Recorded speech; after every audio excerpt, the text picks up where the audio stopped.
Welcome to Kenton Teaches. Enjoy the video. You start by confirming exactly which Excel is installed and that your license supports the target version. Once done, sign into your Microsoft account and confirm subscription or product key. This avoids activation problems later. Make a quick backup of critical files to OneDrive or an external drive so you can restore if anything changes.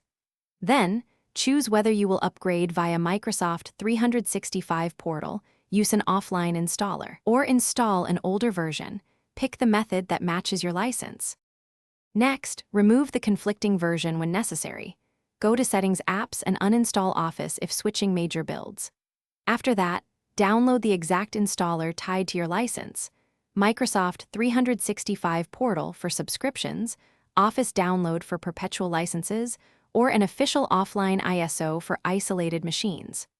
Run the installer as administrator and choose Custom or Classic Install if you need specific components. Make sure updates are paused until activation completes, and input your product key or sign. Finish by opening Excel to confirm the new version, build number, and that activation succeeded.